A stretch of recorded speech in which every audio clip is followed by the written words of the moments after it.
তুই তুই আমাকে এত বড় কথাটা বলতে পারলি?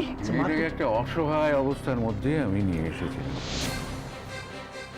তারপর তার প্রতি আমাদের মায়াও পড়ে গেছে। আর এটাও ঠিক, তার সম্পর্কে যে বিজ্ঞাপনটা আমাদের করা উচিত ছিল, নানান কারণে নানান জটিলতায় সেটা করা হয়নি। কিন্তু তার মানে তো এই নয় মেয়েটাকে আমরা চিরদিন আমাদের কাছে আটকে রাখবো। না না, তা হয় না, তা হয় না। না না, তার থেকে বড় কথা, মেয়েটা অতীত আমরা কেউ জানি না। আদৌ ওর বিয়ে হয়েছে কিনা, ওর সংসার আছে কিনা, আমরা তো কিচ্ছু জানি না।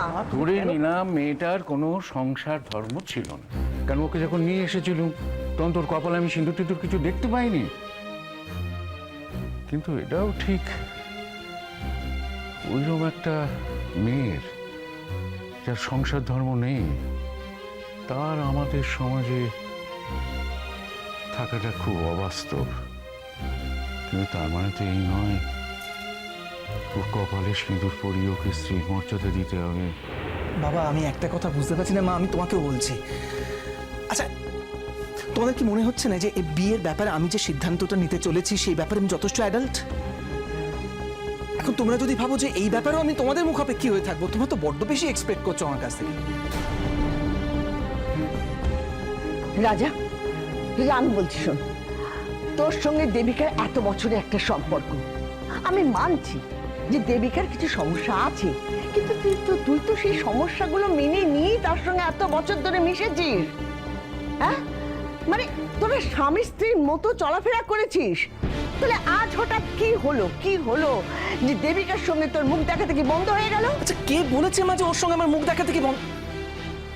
বাবা, আমি মাকে এটা বোঝাতে পারছি না যে মুখ দেখা থেকে বন্ধ হয়ে, এটা ব্যাপারটা সেটা নয়। আমি ওর জন্য আর অপেক্ষা করতে পারছি না, আমার পক্ষে দেবিকার জন্য আর অপেক্ষা করা সম্ভব নয়। এটা কি মেয়েটাকে দেখার পর থেকে তোমার মনে হচ্ছে? না, একেবারেই নয়। পরীকে দেখার সঙ্গে এই ডিসিশনে কোনো সম্পর্ক নেই। I am just tired, I am just sick and tired.